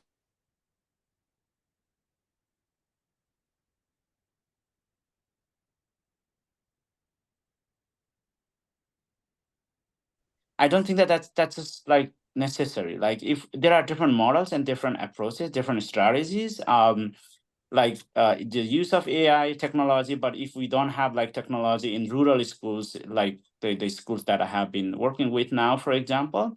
So, but still what happens is there are strategies, for example, co-learning. So we can learn from students, right? But for the pedagogical purpose, like it should be very purposeful use of multiple languages, right? So we can learn from students. We can ask students to teach, to use the concepts from their languages and teach teachers or class, and that's how they co-construct, right, the whole learning process and the pedagogy. So that's why we really need to have more multilingual designs, projects and activities that would really engage students in bringing in all knowledges, and we will be learning from them. And there are some strategies, for example, the teachers learning are taking help from the community members as well. So inviting community members in the classroom and help, and also working with the teachers across curricula, right? So for example, in the schools, there may be the teachers speaking different languages, understanding different languages. So we can co-teach classes, for example, to help students, use their multiple languages, for example. So these are some like pragmatic sides. Of course, we have been doing more monolingual pedagogies for long. There are challenges. There are ideological challenges. There are pragmatic challenges. But I do think that there are ways to do translanguaging without knowing all students' languages or students' all languages. Thank you, Kristof. Yeah, that's me.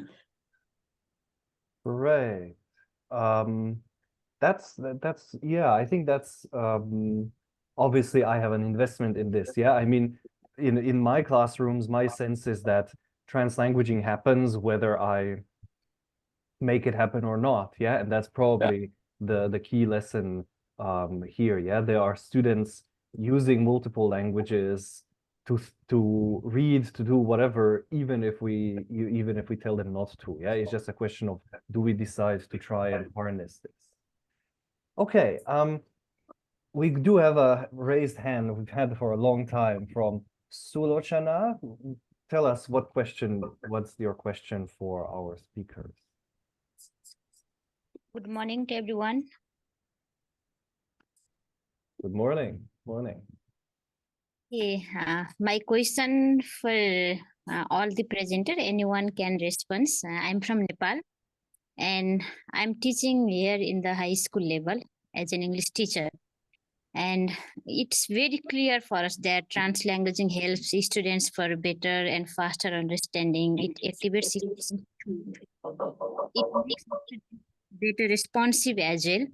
But what I'm feeling here is the designed national curriculum goals and these translanguaging practices in the classroom. I'm thinking there is a kind of gap. The goals are a bit higher than these translanguaging pedagogies in the classroom. So how to mitigate that situation? How translanguaging system and the high school level national curriculum goals can meet together?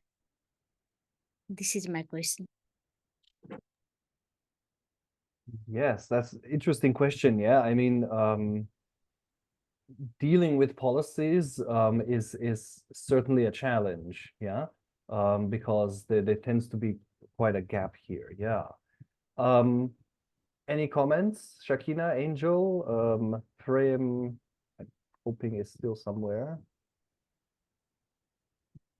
Okay. So I was thinking of using the MEC, that's a critical pragmatic approach. I was saying that as teachers, we need to help students to pass the exam to meet the requirements. So, but I'll stop here because I've spoken too much. So I let my fellow panelists. I think it's Nepal context. Shakina, I'm sorry, did I interrupt? No, go ahead. No, Prem, Okay. you go ahead. You're more familiar with the context. You go first. Yeah.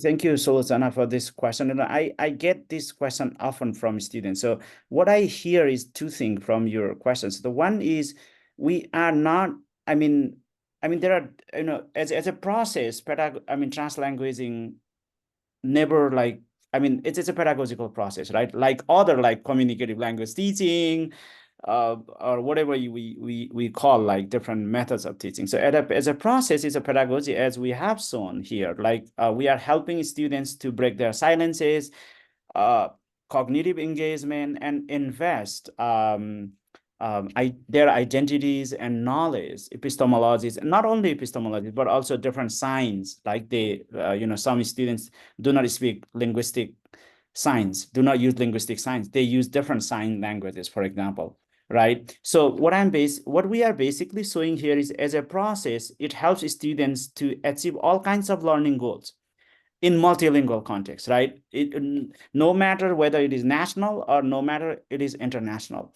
What we are trying to do basically is we really need to think from different perspectives, not monolingually. And I have seen that when teachers are asked to teach monolingually, I don't really think that we are able to achieve those national goals, right? National goals that the government or Ministry of Education expects students to develop, right? But monolingual pedagogy, basically, there are multi-layer disadvantages of imposing monolingual pedagogy. I think we need different discussions on that. But basically, what I'm trying to say is, as a process, as a pedagogy, it enhances. There are a consistent, we have a significant body of knowledge that shows how translanguaging helps students to excel, right? But as a product, I think your question is like focusing more on translanguaging as a deficit way, right? Using translanguaging means you are not really good at learning English. You are not achieving what you are expected to achieve, right? I think we need to be really clear about using translanguaging as a process, and translanguaging as a product, as we have discussed, could be like, for example, bilingual stories, like bilingual text, bilingual production, without compromise, without really losing their first language or literacy of their first language or oracy of their first language. They will be learning English, right?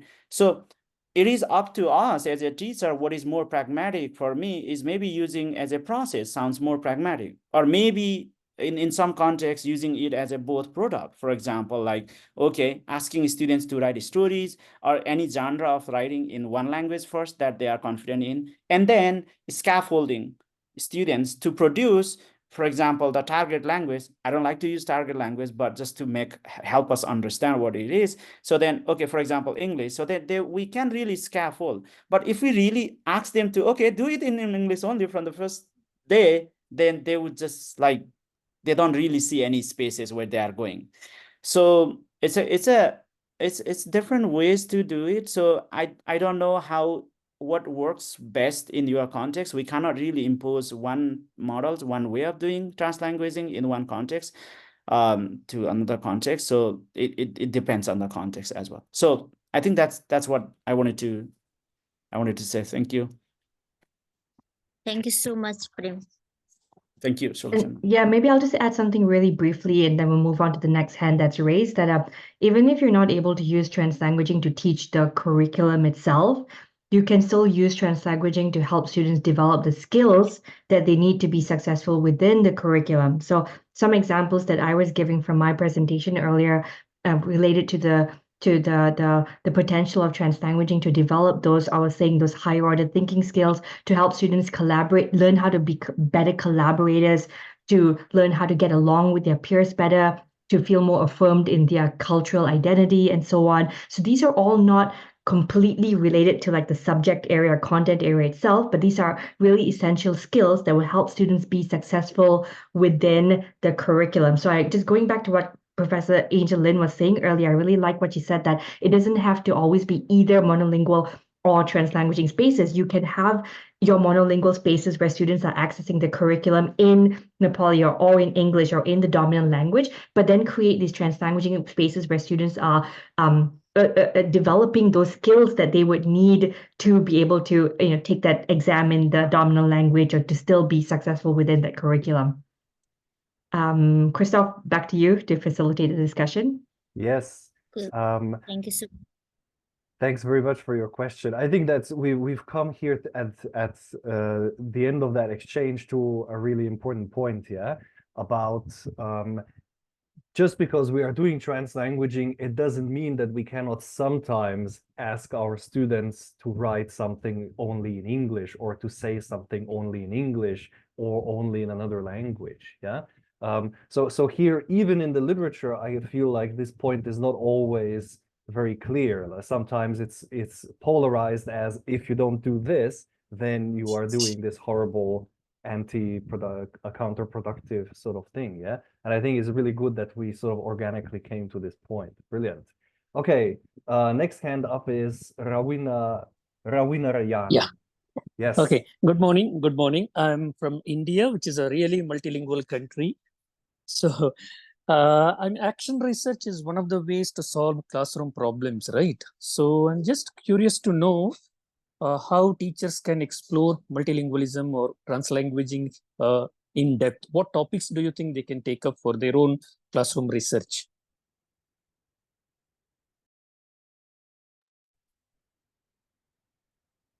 Prem, go Angel ahead. Lin, Angel, do you want to go first? Okay, Yeah. you can say first. Yeah.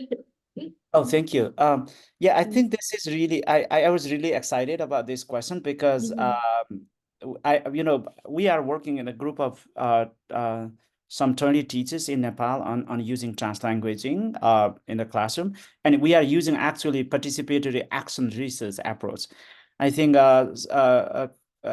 some of the colleagues who are in the project are actually present here. So I think maybe they can share something, but we don't have time. Maybe I will just respond very quickly.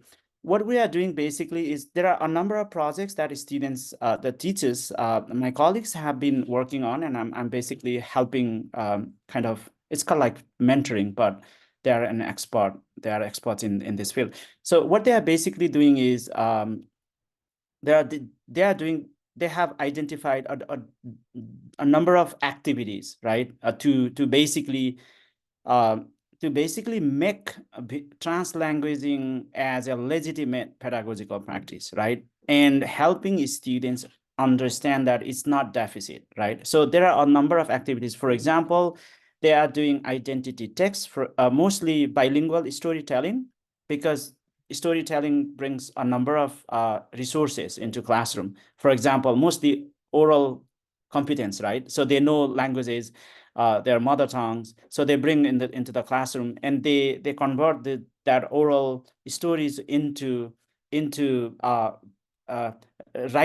written stories for a written version, right? But in between, there are different processes. For example, they are asking students to write about themselves and drawing images, for example, about themselves if they can't write in English. So it's translanguaging as Angel mentioned, it's more transsemiotic and multimodal as well.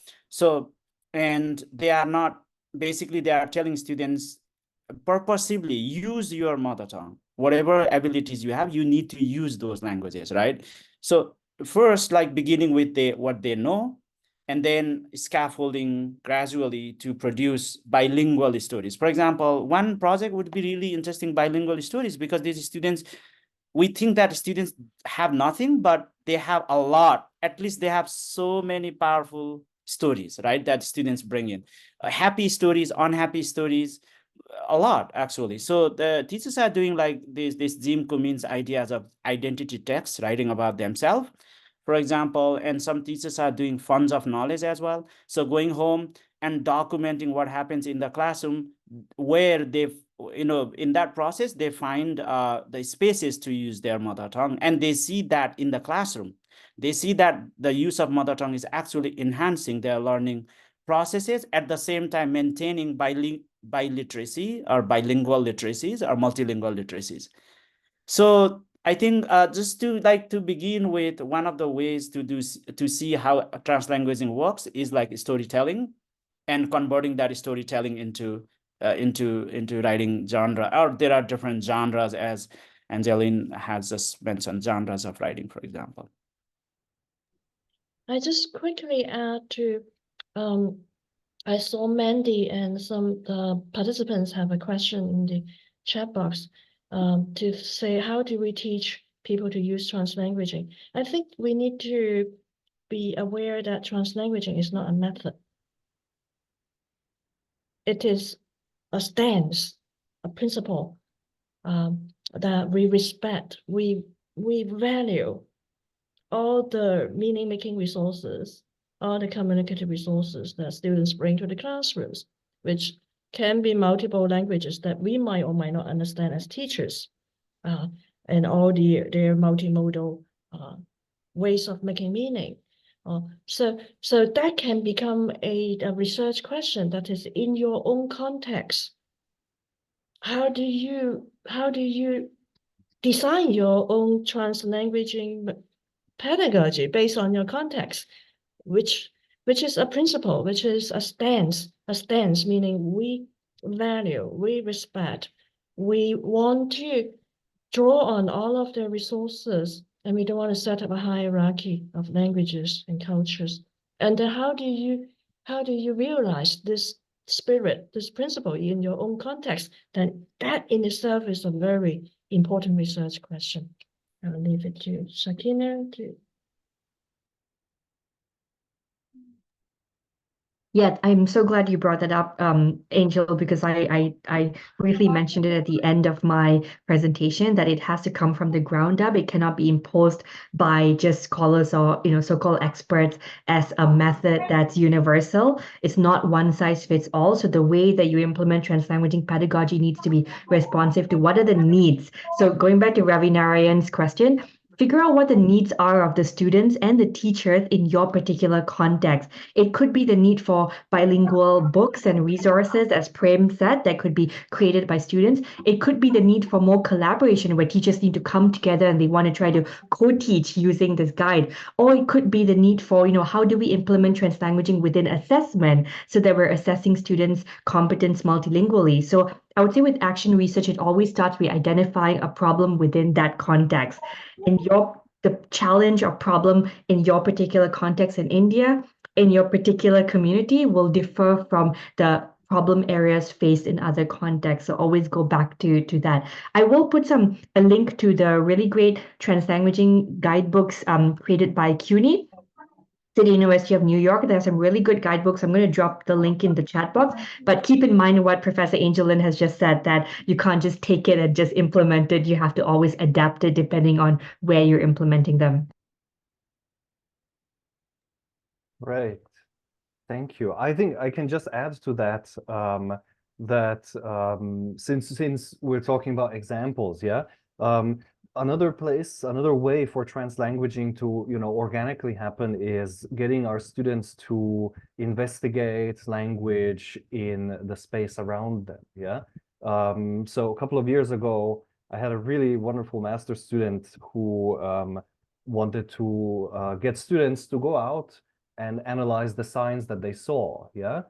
And, they analyzed, this was going on in Bhutan, so he was analyzing, they were analyzing the languages that they saw, discussing why are they there, why is this language not there, this kind of thing. And through that discussion, of course, translanguaging was happening, but also critical thinking was happening. They are becoming more aware of the languages around them, all this kind of thing, yeah?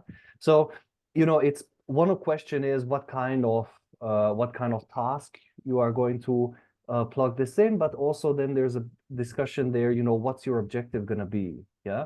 Are you going to focus on, are you going to take a topic that is kind of big in the world like AI, like Angel said, yeah? Are you going to do it more sociolinguistic focus? There's a lot of opportunities, but something that is a task that will build up, let's say, engage higher order skills naturally, yeah, it will also naturally tend to bring out all of these abilities. Great. Do we have any questions from anyone else? That was a great question. Yes, Mandy. Professor? Yes. Yeah. Yes. That's according to the professors Shakina and Lin. I want to ask, does that mean translanguaging cannot be taught? It's just happen. Yeah, it just happen naturally, right?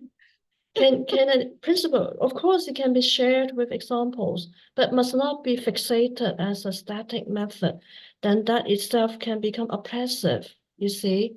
So any good method started off as a very progressive, like communicative language teaching, task-based language learning. It started off as a progressive method, but then it becomes very static and prescriptive and becoming oppressive, right?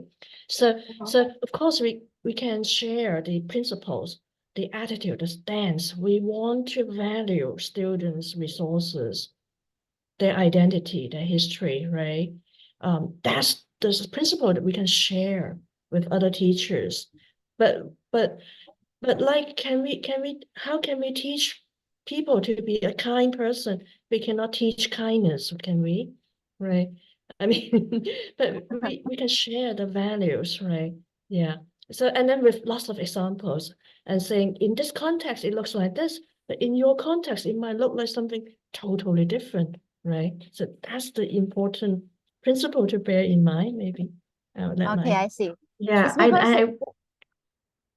It's because we cannot teach them because their linguistic repertoire we cannot control. Does that mean that? We can never control. Teachers are not there to control. But of course, teachers always want to control, okay? But we always need to feel that there's uncertainty. And with uncertainty, then students can create new knowledge that we cannot control, we cannot predict. And that's the excitement of teaching and learning together. Yeah. And I would really love to add something to, I'll make this brief. We can, however, I'm 100% agree with what Angel has just said, but we can, I think, teach our students how to use translanguaging to support their learning.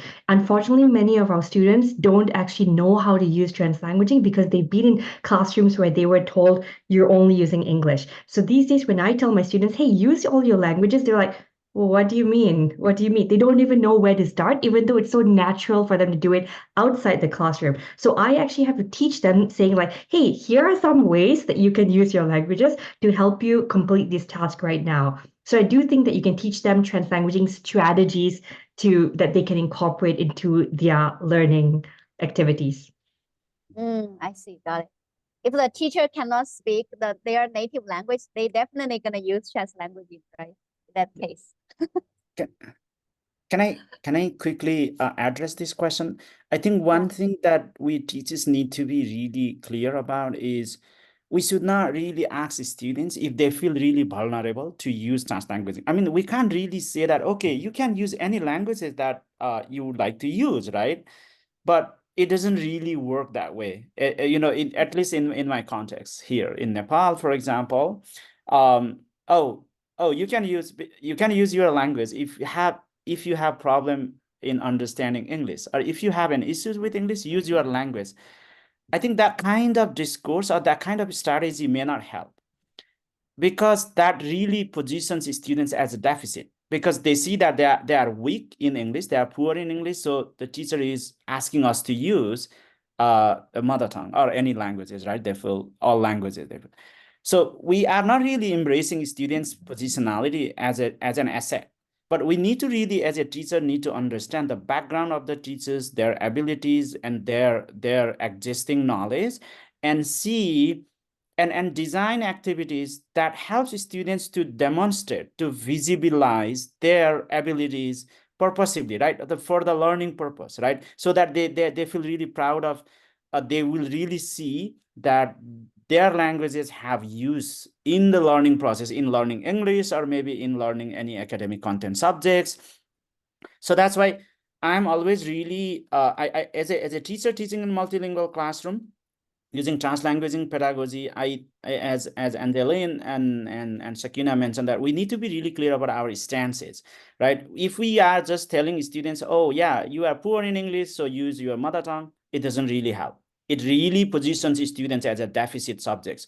But as a teacher, we need to design activities that really helps them demonstrate positively, right, to achieve the goal we have set, the learning goals or project goals, whatever, in our objectives. Yeah. Okay, thank you very much. Thank you, Mandy. Yeah. Brilliant. Just to add to this, yeah, this discussion about is it part of a process or is it part of something that, you know, we can actually target as teachers, yeah?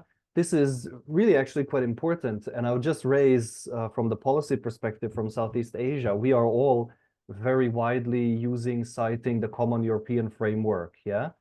In which we have scale for plurilingual comprehension, so using more than one language, yeah, to understand a concept, for example, right, as a competence, as a type of skill, yeah. It's not a part of that framework that we tend to look at very often, yeah, but it is a very important part that we should be looking at more often.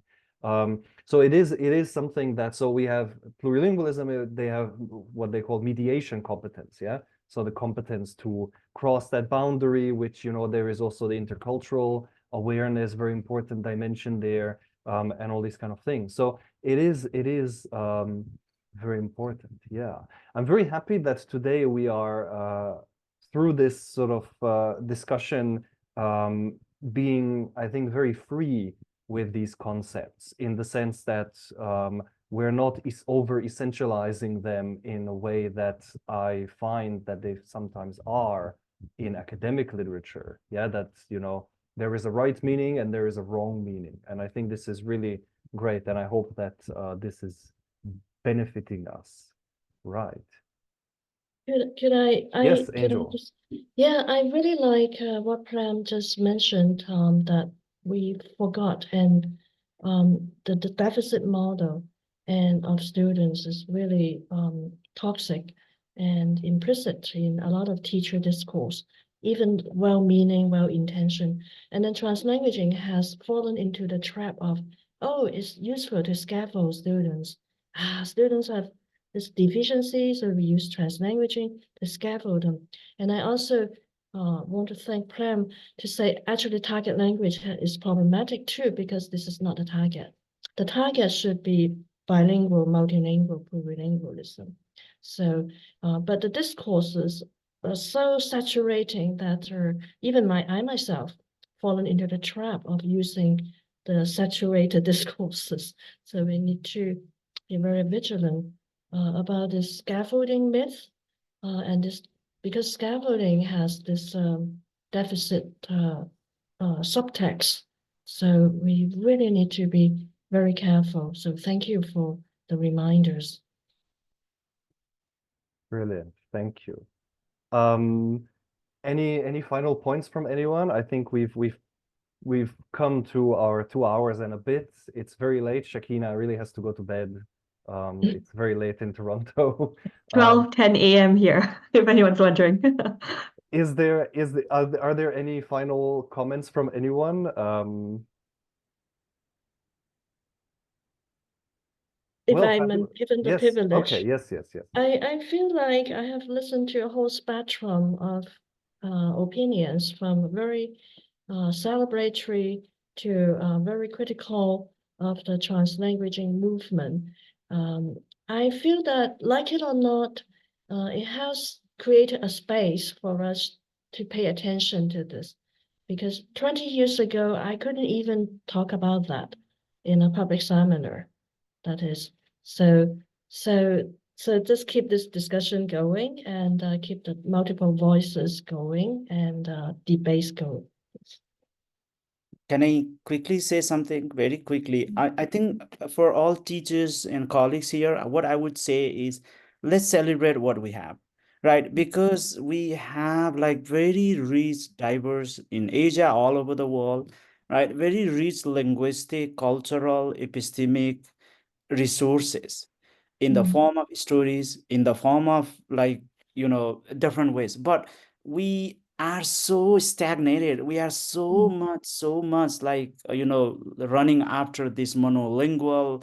These are all myths. These are all constructs. They do not help. We have known, we have experienced. These do not work. So what, and when we go away from this kind of mentality, then we will actually explore a lot of ways to create spaces for multilingualism and diversities in different ways. it doesn't have to be always translanguaging, as we have Mhm. discussed here. Like there are different ways to create a spaces, and the target should be very different, not just English, but multilingual, multiliteracies, and a lot. So let's celebrate what we have. That's what and this is our lived experiences. And we have so many languages, and why should we really have, you be using just one language that and leave 2 other languages and 3 other languages in the classroom?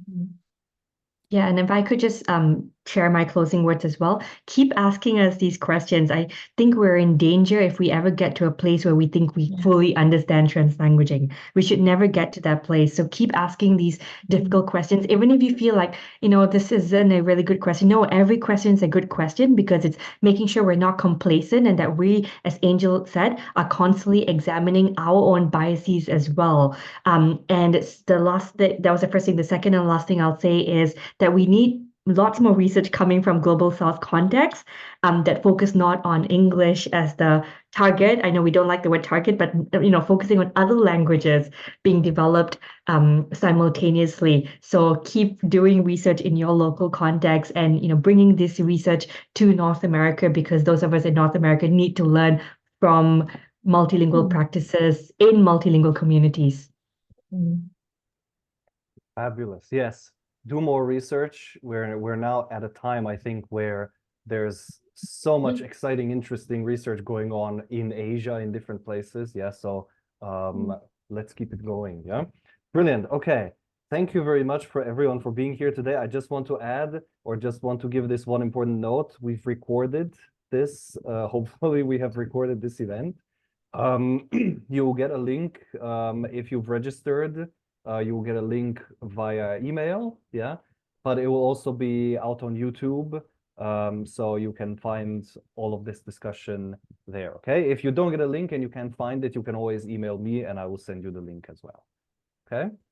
All right, thank you very much, everyone, and take care of yourselves and keep talking, yeah? Thank you, Bye-bye. Kristof. Thank you, Prem. Thank you so much. Thank you, Thank Angel, you. Prem, Kristof. Amazing discussion. Thank you. Bye-bye. Thank you. I've learned so much from our panel. Thank you. Yeah, me too. Thank you. Bye-bye. Bye-bye. Bye-bye, Prem. Thank you for organizing, Kristof. Bye. No problem. Enjoy Nepal. Thank you. You too.